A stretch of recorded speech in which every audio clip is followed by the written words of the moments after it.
Hello there, I am Gifty Auntie and welcome to TSP with Gifty Auntie.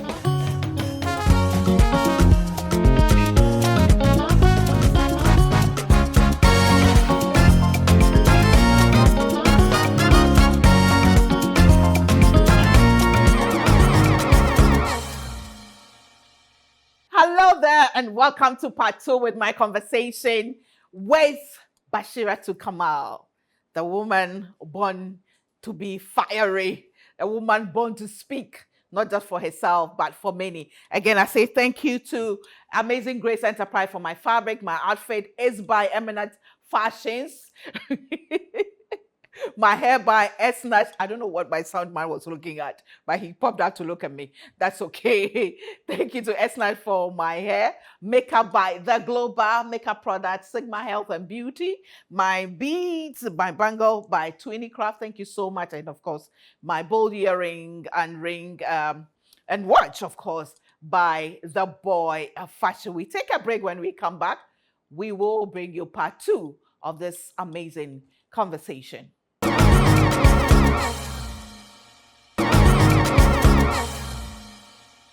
Welcome back to TSP with me, Gifty Auntie. And yes, this is part 2 of my conversation with Bashiratu Kamal, who is a unionist, she's a feminist, she's an activist, she's a mother, a wife, and now we know a market woman. She has sold that before. And let me say thank you to Bigger Drinks and Vena Mineral Water, balanced pH level, low in sodium. It has all the required minerals to make you healthy, and they believe in giving back to society. We are so grateful to them and to Juice Time. We are also grateful to EcoBoost. That's it, EcoBoost. All you need is just one to put in your, where anytime you fill your tank, you put one in there and you'll be sorted out. Kidville, where every child's dream come true. Kidville, you have everything kids, from books to stationery to school bags, to toys, to educational toys, to baby clothes, from day one born to wherever we have the baby bath, the pushers, everything kids, they have it there. So visit Kidville anytime you are on that road, or wherever you are, just make sure you visit. They are on the Sprinters Road and then at Palace Mall as well. My guest again is the same Bashiratu Kamal, who is a unionist, who is a mother, who is an activist, an advocate, a woman who loves Saluta. she is also a mother and a wife. So Bash, you've traveled at a very, you still not that old, but you've traveled. Yes, I have. You have traveled, yeah. And you seem to, despite the challenge, you have enjoyed the journey. Oh, I have. I mean, and you know, taking in the experiences and everything. What we are is because of what we've been through. Yeah. To be honest. So I have no regrets. Even though if I had opportunity, I would change certain things. But to be honest, with the painful experiences, and some horrible stuff that happened and all of that, I still have no regrets, because those experiences is what has made me. Can you share some of the horrible experiences you've had, the challenging experiences? Hey, do you know that at the time when I finished senior high and I was not going to school, I was a mockery amongst my peers, family, amongst my mom's friends. I mean, I was not the only one going through that. Even my mom, she was pained, because very bright students. Yeah.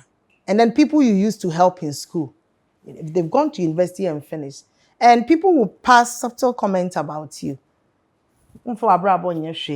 You know, so it was really painful, very painful. Like, you amount to nothing because you've ended up in the market and you are selling. And why were you not going? Is it because of financial challenges, or you really didn't want to go? You wanted to help your mother? At some point, it started with the argument with my dad about what I would do.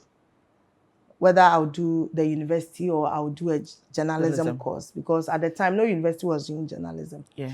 Then it's degenerated into financial issues. Okay. You know, this market, there are ups and downs. So at some point, my mom had serious issues. Yeah. And my dad also had serious issues. So there were no finances. And I told you my siblings, now I'm young. So I thought it was also part of my responsibility to hustle in the market with my mom to support the family. Right. So that went on for some time, like 2 years and all. But when I was in school, I was actually selling. You were still selling? Yeah, when we vacate, I'll go back to the market to go and sell so that I can make some money down for fees and then for hostel, then for provisions and for pocket money and all of that. I was still doing it. So you didn't just get up one day to be this woman that you are today. No, it was a journey. Because you've traveled a journey and you understand the hassles that women go through. Is that why it makes you so angry when women are being attacked? Yes. You know, when I tell people, some of the things that we say are from our lived experiences and the end results for some people. So we've seen it before. So when I tell women that there is no right time for you as a woman to say that I'll give birth when I attain 30 years, I'll marry when I am 40. No, that is not in your hands. Right. So I give them the example that I had 2 children doing my first degree. Yeah. And those are the children I have. So I'm imagining if I had taken a decision that I won't have kids until I finish school. No. Now you'll be struggling. Exactly. I've been struggling. And it's not like you've been deliberate about not having any more kids. No, I had that surgery, hysterectomy. So I can't even have another baby. It's not possible for me. Okay. You know, so I tell women, sometimes society has structured women's life in such a way, not just you, one person, but all of us, in such a way that there is no right time for you to do certain things. So you have to do it together. Otherwise, you'll be left hanging. And we've seen women who have made money, economically, they are empowered, but they still go through certain horrible experiences. So when people think that once women have money, no man will beat them, we tell them it's a lie. It's a lie. There are women who are really independent economically, they have everything going on, but they are still being abused in their relationships. Yeah. You know, so we get angry when we realize that the journey we have been through, most of it have not changed. Right. So if we don't speak up aggressively sometimes, other people will still come and go through the same experiences. Yesterday at a meeting, we were speaking and someone made a comment that girls are soft. And I got angry and I was saying that no, he needs to change it. Then other people were like, yeah, you see, that's why this fight, sometimes there are challenges because the approach, I said language. Language, please. Language and framing. I said, those before us, they were really nice with their advocacy.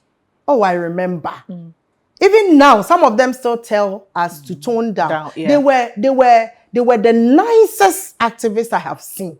If you ask me, they deserve an applause for how they went about it.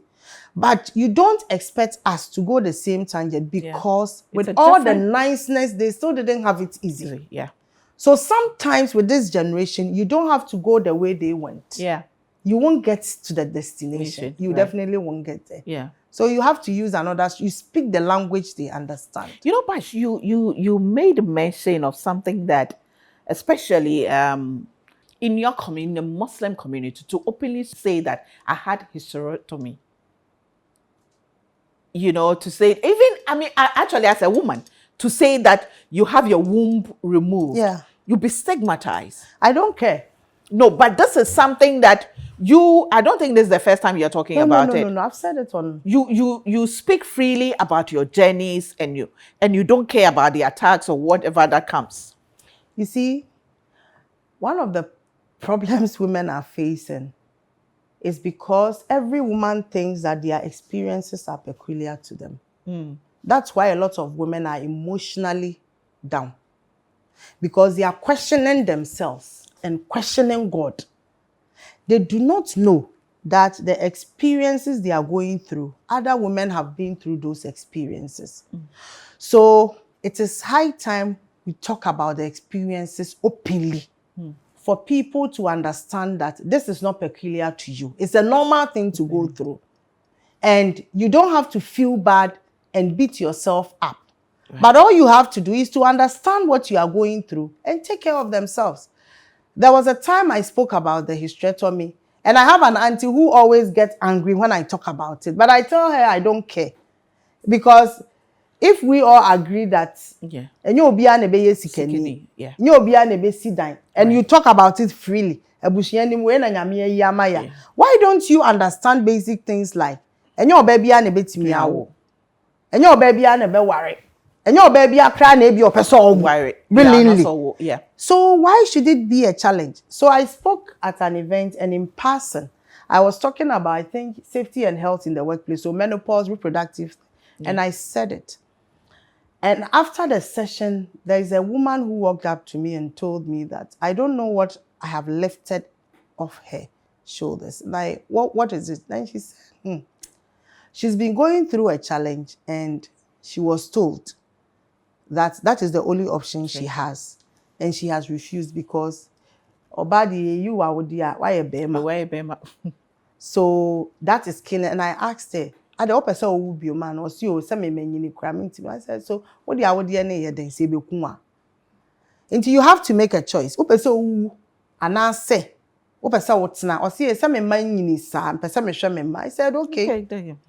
And see, I don't see anything wrong in talking about this experience. We can't shape society if we don't talk about the experiences we've been through. Exactly. But the more you talk about it, the more people seek knowledge, the more people make informed decisions. Yeah. You know, the more society transforms and change, and the more we normalize things. Yeah. Because for me, it's like you mentioned, people will be like, don't say.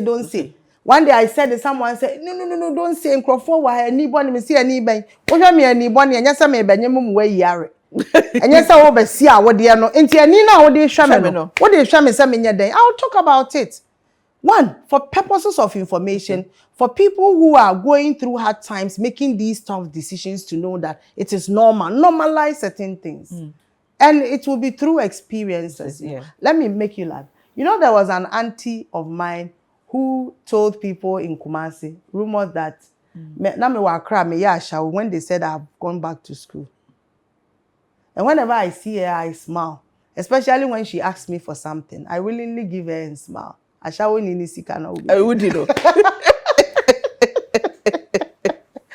Wow. But and another thing is, women have it tough.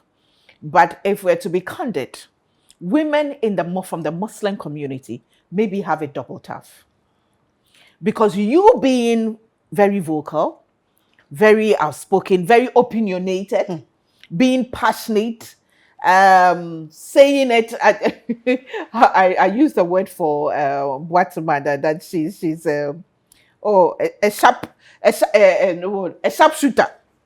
You being a sharpshooter, how do you fit in your community? So I have a simple rule. If you don't like me, no problem. I like myself. So I don't mind coming to a place where nobody wants to sit with me, and I'll still set my somewhere, and I'll still make the noise and be heard anyway. So I don't care. And I am not too much of a person who wants acceptance. No, I don't care about that. And once you have that mindset, you are just moving like that. But when you care, you keep looking over your shoulders all the time to wonder, who is looking at me? What are they saying about me? So it stalls the journey. You don't move as fast. So for me, growing up in, I told you the type of house we grew up in. Yeah. In the house. And that was in Kumasi. In Kumasi. Kumasi Fikesie, how it is. Yeah. That's the typical Kumasi, where we share, everybody in the house, we are sharing 2 toilets. Right. So in the morning, you have to go and queue. Right. We are all sharing 2 bathrooms. Yeah. Unless if you want to go and bath at the back there. Yeah. We are all sharing 2 kitchens. One was throw, back or from. To be a pot is one in a cupboard. So in the house, my mom never restricted me. She never treated me like a girl. So she just treated me, she and my dad, treated me like a normal human being. And my dad lived outside for a very long time. When my mom was pregnant with me, he left. He came back when I was in class 6. So he just left to where? Came back when I was in class 6 or so. So I didn't know my dad until then. So there were no restrictions like this is what a girl does, this is what a boy does. No, I didn't have that. So you'd see me playing with the boys outside, playing football, climbing trees and all of that. In the absence of my parents, I was always punished for doing that by other parents in the house. Open magro, open man agudie too much and yet brefie bedi agro. Brabe urunkuku besua aduane and all of that. But I didn't have that challenge with my parents growing up. So it was a bit of a confusion. And that is how I grew up. So for that, I had it at the back of my mind that nobody can stop me from doing what I want to do. And I really wanted to change the narrative. And I think I did. Yeah. Because you're still doing that. I went to school pregnant. I got married in school. Did you marry early? No. How old were you? I think I married at 29. Oh, okay. I think so. 29, 20. 29 is it? And 29, no, it's not early. It's okay. Because it's I have okay, people who married way yes. younger when they were younger. Somebody whose name will not mention. No, she will beat me. She will eat me up. Yep. I won't mention it. You know, right. So for me, and this is somebody that everybody thought so you give birth early, you just exactly be promiscuous. Yes, because we did the member area, yeah, both yeah, cheap car. Now we them near rolly tie, you know, all of that. So that taught me that no matter what you do, there will be other people with different opinions. So you just focus. And if the people you also truly cares about don't mind, just move on. If they mind, you have to pause and let them understand why you have to do what you are doing. Then you continue the journey. So it has not been something that has been too much of a problem because I mean, I got married in school. I gave birth to kids, pregnancy in school and all of that. So people saw me go through all this. And it's been normalized, you know. And now you see a lot of Muslim women. I mean, it's part of negotiations for some when they are going to marry. Right. Where the lady's parents probably would tell the guy that our daughter will go to school. So after marriage, she will still have to go back to school. If they don't agree, for some, they have decided that then you wait for her to complete school before the marriage. Right. And a lot of transformation have happened. I remember the first time late Professor Mills, when I became the Nooks Women's Commissioner in 2008, we paid a courtesy call on him. We were one of the first people he met in office at the Osu Castle with Okujato, those times ministers and all of that went there. I was the only woman amongst the executives. So if you add all the other people, Student Loan Trust Fund rep, Get Fund rep, National Youth Agency rep and all of that, there are about 15 of us and I was just one woman amongst all those people. So when we went, I was the only woman amongst the team. When we took the group picture with the team, I was the one woman standing in the picture. And I remember the uproar that day, the calls I received, the calls my mom said she received and my dad. And my mom, I remember telling me that where she sold a chance in lie, there's those who sell ayoyo and all the women the following day, because it was shown news, all the women came to her shop to greet her. Adia, Adia, good morning. Hey, we saw Bash on TV. We saw Bash on TV. Everybody. You know, and there was a woman on my mom's line who used to make fun of me at the time that won't go school be away in a brown born, and her daughter was in no way Unicron Sana Memeko. Who started asking her daughter why I on TV soda? And the daughter was explaining to her, so a Jumana Obie, you know, no Jumano. I said there be none one Tamil. I say so no a student leader. Now what and why ye be? You know, so it's comparison and pressure. So at the time, people understood that, oh, okay, I was not even working because I was a national service person. My position was national service. So I was a national service person and I was serving with Nooks, but I was elected. And people realized that, oh, okay, so women can actually change a lot of things, you know, about society. So it changed a lot of people's perception. I became a consultant. People whose children don't want to go to school, they will come to me to talk to them. The stone that was rejected. I'm telling you, they will come to me. Even till today, some people call me on phone to tell me, you know, that my daughter doesn't want to go to school. She just wants to get married and all of that. And people who made decisions that their children are going to school, they are not married. Because at the time, our area, you know, the Zongo our area, Yeah. Obi a person about Warren Right. show. You know, people started giving options to people to make their lives, because if all of us become better, we won't suffer. Yeah. Everybody small You keep will be saying enough. that when we all become better, we won't suffer. We won't suffer because your small will be enough for you. You won't have to share that small. But when are you going into mainstream politics? Due to. Hey, this one too is bad. It's part, yeah. Mainstream politics. I don't know. I think you should. Maybe we are still learning. And maybe I'm not done with the unions.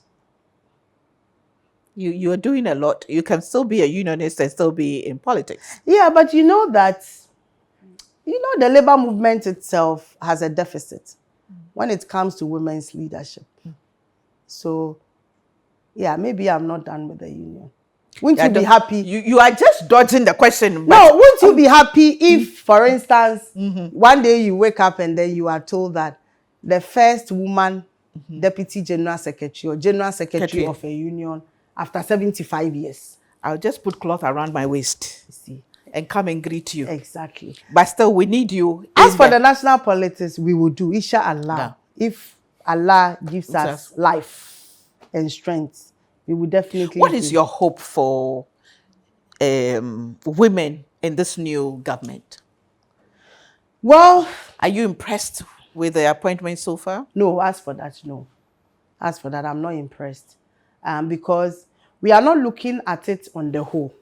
We are looking at it on all levels. So we don't want you to combine that the president has appointed 70 men and then it's 30% women. No. But then when you go into, let's say, district assembly, it's 1%. When you go into boards and commissions and authority, 2%. When it goes to ministers, it's 2%. But if you combine it, but that is not what we want. Yeah, but that's what they are trying to make it seem. But that is not what we want. I mean, I would say that the president has done well, but it's not what we actually hope to have seen. But and the caliber of women?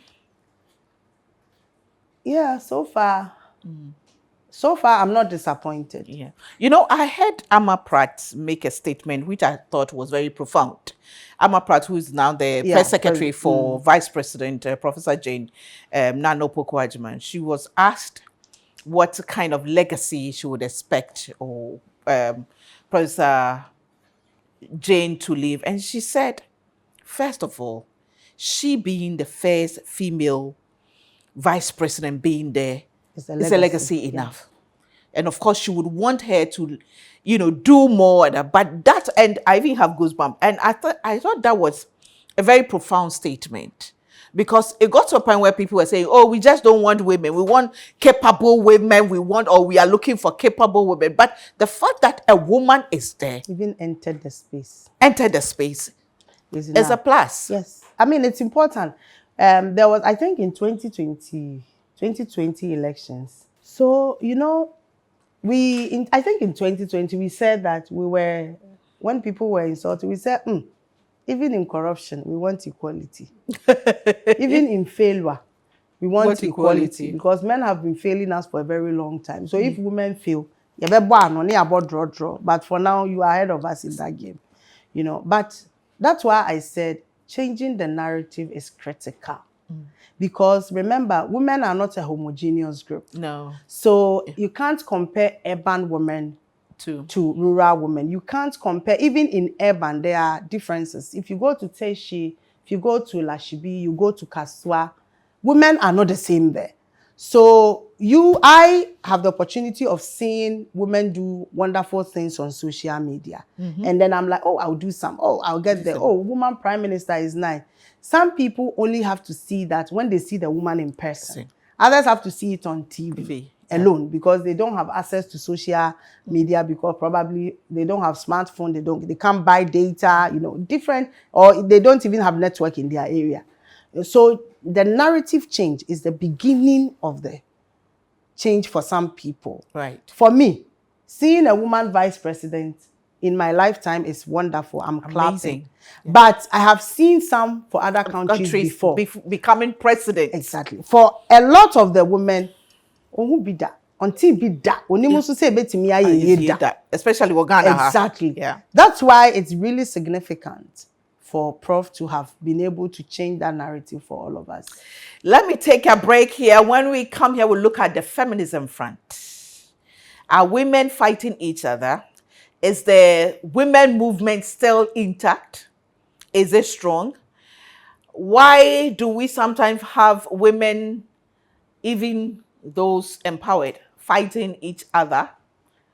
There's a lot more to talk about. But again, let me say thank you to Bigo Drinks, Venant Mineral Water, House of Food, Antivera and the team. Thank you, thank you, thank you, thank you. Yep, cleaning services. They make sure our environment is clean all the time. Zen Garden, having Zen Garden for our beautiful plants. Juice Time, 100% fruit juices. And of course, London Foods. We are grateful to all of you. My outfit again by Amazing Grace Enterprise. They are at Tudu opposite the fire service.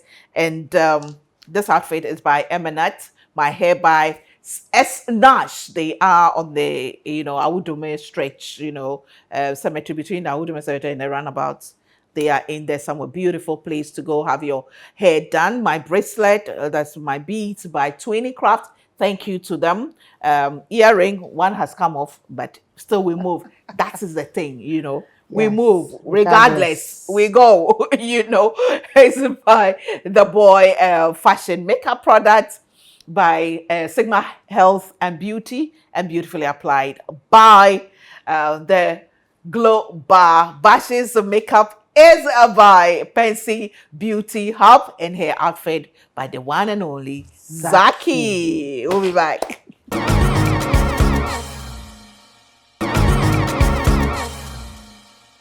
Welcome back to TSP with me, Gifty Auntie. I can't believe we're about to. This woman, if I decide to talk to her, and I'm sure a lot of people watching are amazed. We all didn't know the side of her, but she's traveled a journey, and it also helps make us understand who she is and the woman she has become and her determination to make sure that every woman is able to stand for herself. You don't need to speak. You don't need to be at the forefront, but stand for herself. Well, I say thank you to our sponsors. That's the EcoBoost. All you need is just this to put in your fuel tank, in there when you fill the fuel, or is it before you they will tell you, and it helps you maximize effectively, manage your fuel consumption. We are grateful to Kidville. Everything Kids. It's at Kidville Mall on the Spinkters Road, adjacent Noble House. From books to toys to learning toys to school bags, everything kids is there, and you'll be glad you went there. Thank you to Venant Mineral Water, balanced pH level, low in sodium, and they believe in giving back to society, changing lives, and sharing love wherever they go. And thank you to Bigo Drinks as well. But the gender movement, the women's movement, at least you have been part of it as a student leader and travel. So we've been around for a while. Very long time. Very long, very long time.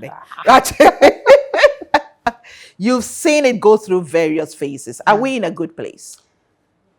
We are. We are. Even though a lot of things have changed. Social media is in. Then most of the shoulders upon which we stood, they've grown.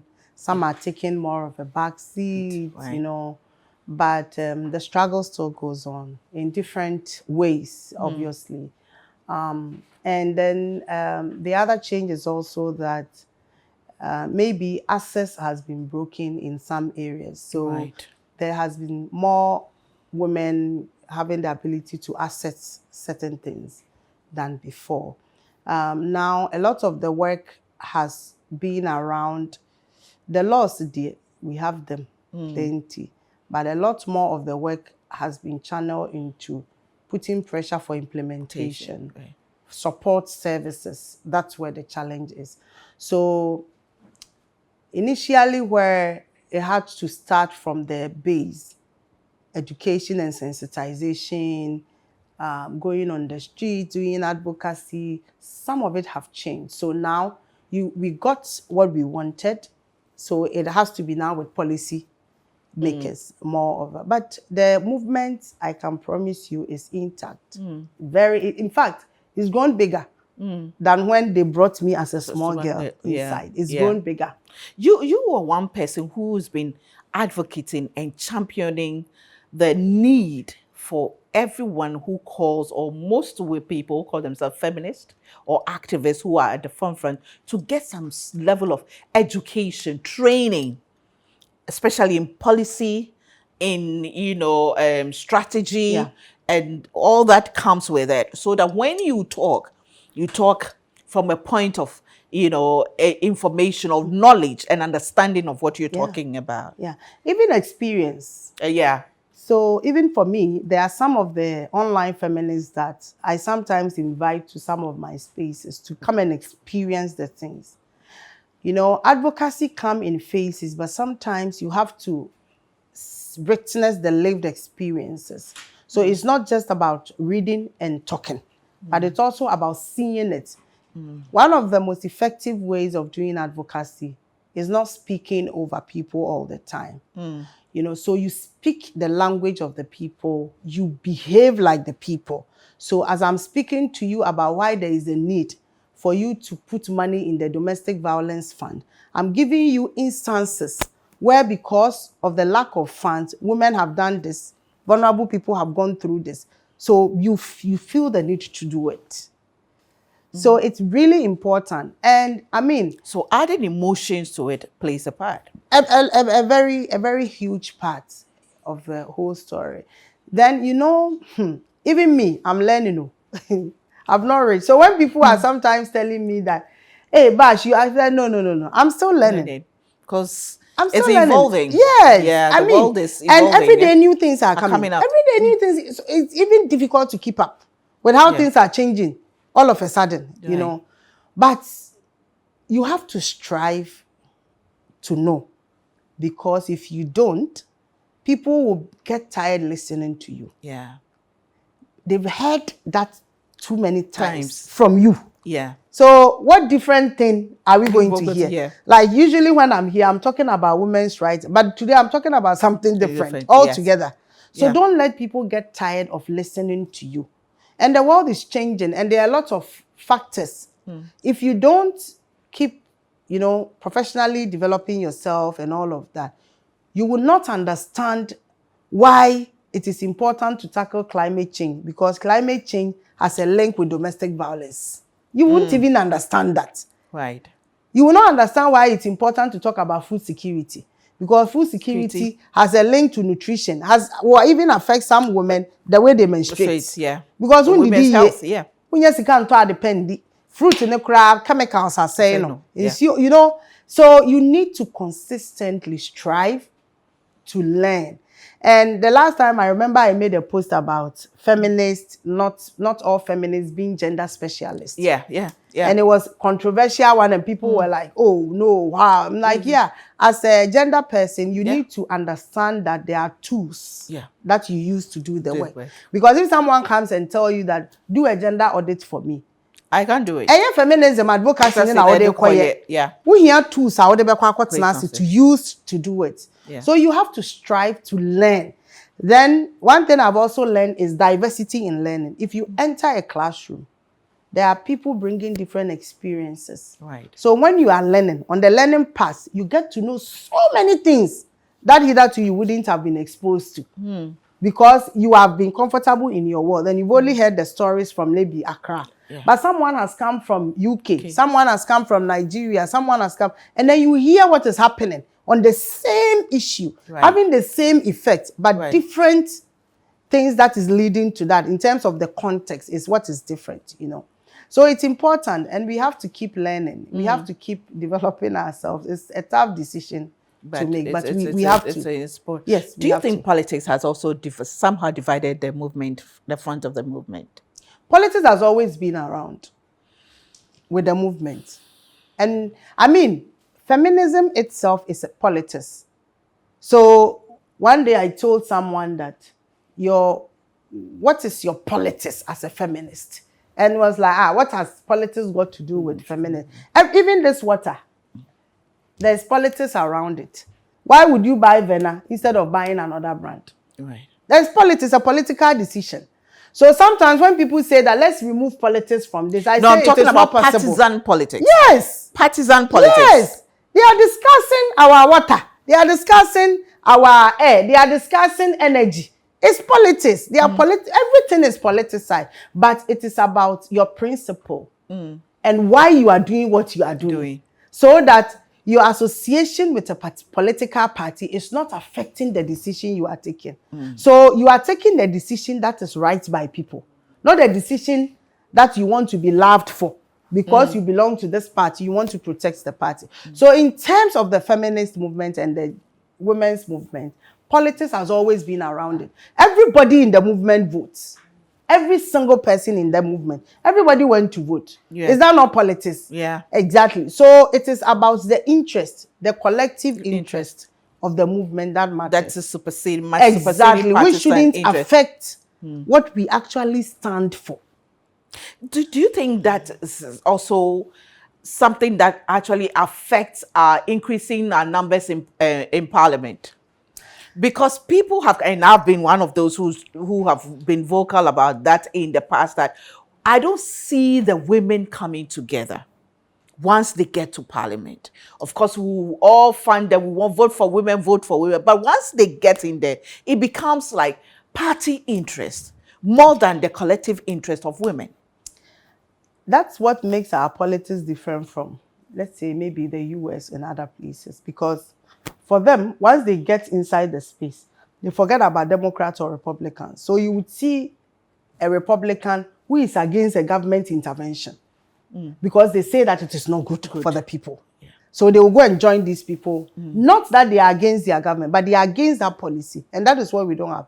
Our system is so, like, now it is scary. It is really scary that people can't even say that this is wrong because they are scared they will be ousted from the party. So you see people who hitherto used to be really principled, they lose it. Immediately they get into the space. So it is divided, and it's not just women. Yeah. You know? So when they get to Parliament, even on decisions about women, sometimes they get divided and you are asking, how did we get here? Because this should be simple. Exactly. We all know that this is what it must be. This is wrong when it comes to gender, or this is right. But then we have the division. Last year, in the heat of the elections, one of the discussions that myself and another person brought up, it was in a net rights meeting, Network for Women's Rights in Ghana, was that we cannot consistently talk about more women in Parliament. We have more than capable women in net rights who possibly might not have any interest in going for a political position or accepting political appointment.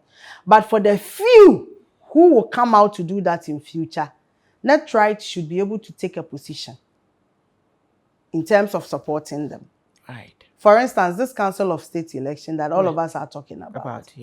Imagine if we had made that conscious decision that we think that we should field candidates in each region to see how it goes. Yeah. You know, it would have been wonderful to do that. So at some point, we must actually do the do-to. Yeah. Otherwise, it will be difficult. Yeah. We can't sit back and say that every day you are pushing other women to go. Yeah. Meanwhile, in your own fold, you have women. Is it education you want to, qualification you want to, or experience? The experience some people have. Like you. Like you. That's why I don't understand. Don't worry, I'll shock you. Inshallah. I'll shock you. Inshallah. I'm waiting for that day.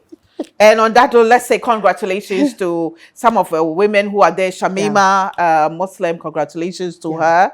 And of course, Prof as well. Amma, Joyce, you know, Bawa, Abla Jifagumashi, and all Na the no others. ye. Na no ye, na no ye, ye. na no ye. Oh God, how could I? Na no, I'm so. I mean, I was so excited about, her appointment as well, because I was beginning to get worried. Like, hey, her name was not coming. I confronted her. Oh, you confronted.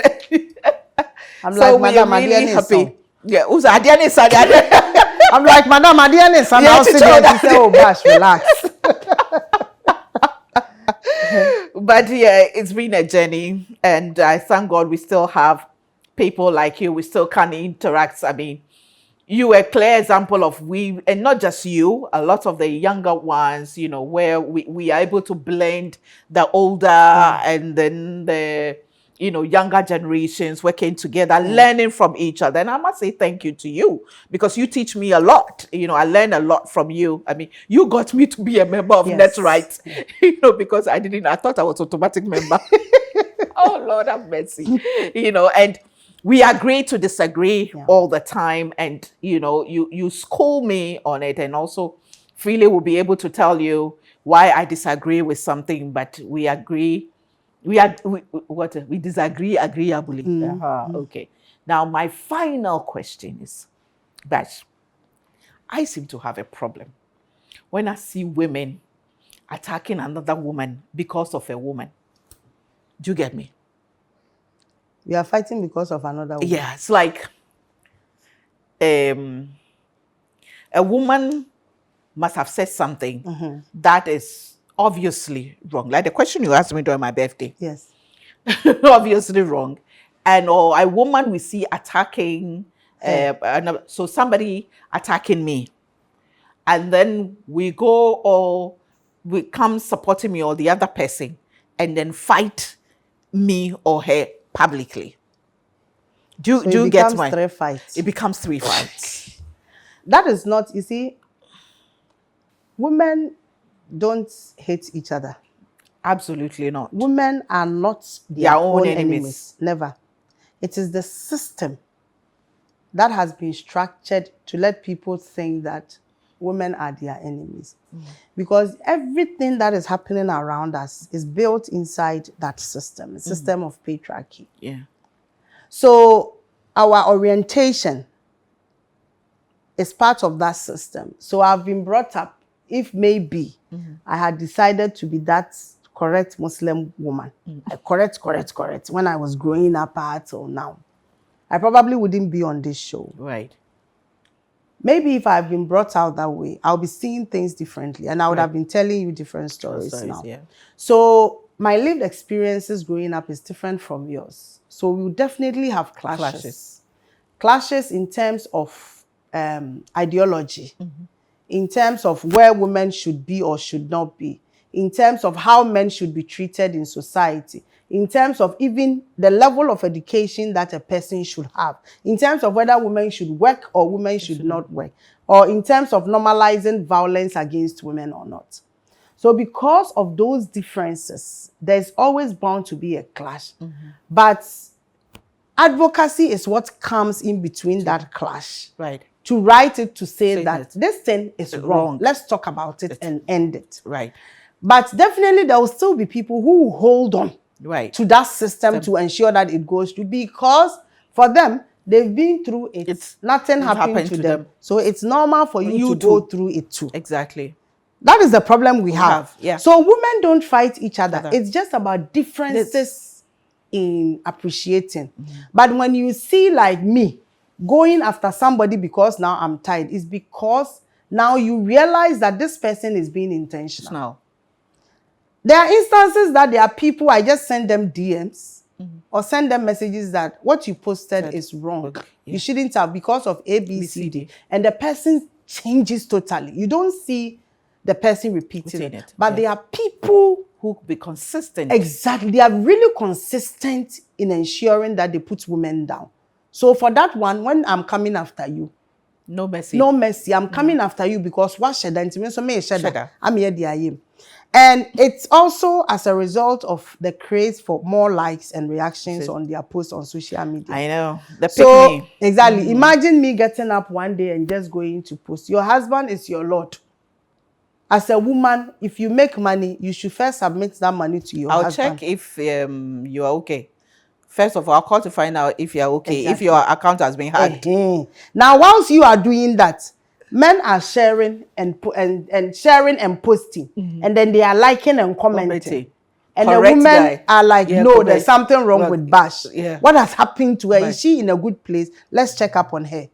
So people are behaving for the gays. Whilst people are behaving, you know, obviously we talk about pick-me's, to be picked. But the system will not leave you. I'm telling you, no matter how long it takes, that system will slaughter you one day. Sharp. Your time, so your turn will come. It will slaughter you. Yeah. So women, and we see it happen over and over again. So there has to be some dissenting voices in society that will always tell. And you see, the reason why people out. You see that social media, we do it the way we do it, is because social media has become the biggest platform for advocacy. So if Gifty says something and allow it to pass, people have taken it in, and that ends it. But whilst we are discussing the issue with you and commenting and all of that, people are reading and seeing the different sides to make informed decisions. I get you. And some people can immediately change their mindset. But the more we keep quiet to say that, let's leave it. Exactly. They may not see yours. That's why we sometimes do what we do. But it's not like we are against each other. And people get it wrong that all feminists are supposed to behave the same way. No, that is not true. We all have our interests as well. Areas of interest. And we have our biases and our privileges. We have our multiple identities. Exactly. So you don't expect that our intersectional identities will not affect our advocacy. Even though the bottom line is what should not be raised. But we are all not the same. They are liberal feminists, they are radical, they are this, they are that. So who are you? And why are you doing your advocacy? There are people whose advocacy is just targeted at, let's say, women in the traditional setting. And that is all they do. And there are people whose advocacy is just on economy. So if you come to Netright, you would find organizations doing different things. And Netright will call you, tell you that we don't do work on children. That one, we pass it to our members. That is not our area. So no matter what you do, Netright will never work on children. We don't do domestic violence. We turn into domestic violence coalition. So we are all feminists in our own right, but different ways of doing it. The only thing is that at the end of the day, your feminism should not make society worse. It should make society better. No matter what you are standing for and how you are doing it. That is what is important. Bash, I've learned a lot. I've gotten to know you better. I've come to understand things better. You know, as I said, I could do part 10 with you. But in conclusion, what have you got to say to that young lady watching you today? That woman who thinks it's too late. Because sometimes people say, oh, I tend to do something for women my age group, 50 and above, because some people can't get it. You are 55, you're still doing the what have you got to say? Well, for me, I think I would say that everything has got to do with your mindset. Once you think, whatever you think of yourself is what you become. So think positively. The men of God and other people will always say that. Speak positivity into your life and it will come to you. Preach. It's the same thing. And please, for young ladies, I will tell you that be very intentional about your life. Be selfish sometimes. If it is your wish to marry and have children, please pick a man who fits into your career.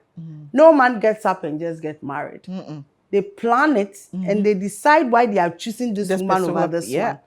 You know yourself. You know the dreams you have. Make sure the man you are choosing fits into that dream. Least you finish getting married, you have children, you want to do politics, and your husband says, me, I don't like politics. But if he says he doesn't like, he would have shown you traits of not liking politics. So please, make sure your husband is fitting into the career. And also remember all the time that there is no end to education. It doesn't matter your age. I told you, 6 years I went back to school. And now I'll still go back to school. Anyway. Hallelujah. So please, education has no end. Everything is your mindset. Set your mind to it that you want to go back to school. you will go, you will pass, you will excel, you will grow, you will become an inspiration, because we speaking like this will not be on this planet Earth forever. After we have exited the stage, other people will take over. Even the people who held our hands are still there, but here we are today. Right. So we would need people to also hand over to soon. And if those people are never prepared, the whole movement will collapse. We don't want it to die. We want to be in heaven and smile, knowing that the world has become better through the effort of people and what we also left to the world. A luta continua. Victoria Aseta. And I say amen to that. Bash. Yes. Is it food? Yeah. So we know me out there, Papa. This one is from London Foods. From UK. Hey. But you're from London. Hey. And this is Hey, sweet potato chips. I said, I have to hide this. Well, I'm sure if I get to the office, my boss will collect it. And this is coated nuts. That's a spicy coated nuts. And then this is also lightly salted plantain chips. That's for you to say. Thank you. Now, mama gift. But your gift, thank you. I'll use this for breakfast snack. And then bedtime snack. Bedtime snacks. Yeah, it's good to be back. Thank you. Thank you so much. It's been amazing. Thank you. Great. You don't know that you've inspired some of us. Now me TV, so me journalist, and then me Papa. Still. Those days now we come watch channel, we get now, but it's not TV. So no. Me call you to channel the year, no. You say what do you have match it? But it's all good. I'll be back with a bit of me. But how was it like being a young woman in media? Or in journalism those years? Difficult and interesting. Interesting because I was determined to be one of the best. I was determined to make it. I was determined to come out on top. Challenging because I was always being hit on. Somebody sees you, pretty little girl, and everybody thinks that you're very young. And so everybody wants to have a go at you. And so even the sexual harassment was very high. It was. But again, because I had protection around me, I could threaten that I'll tell so and so and so, and then they'll leave you alone. But it wasn't that easy. It was a difficult terrain to tread. Who is a journalist? I believe that a journalist is one who has gone through training. So you train to be a journalist. You should have gone through school. So you know the do's and don'ts of journalism. People are of the view that you can learn journalism on the job. And I said, no matter how long you stay in somebody's chambers and contribute to legal matters, you don't become a lawyer. I believe that it's better to cry than to bottle up your feelings. When you cry, you let go. Right. I cry, but I don't cry in the open. And I don't cry before people. Right. But I have that side where I deal with the issue and it goes. I realized along the line that sometimes dealing with the issue was not too good for whoever had committed the offense, as I saw it. Because they felt that after blasting, that was it with me, but after blasting you, it's gone. After blasting you, it's back to square one. Life goes on. Right. So those who thought that I'd blasted them and held back, it was their loss.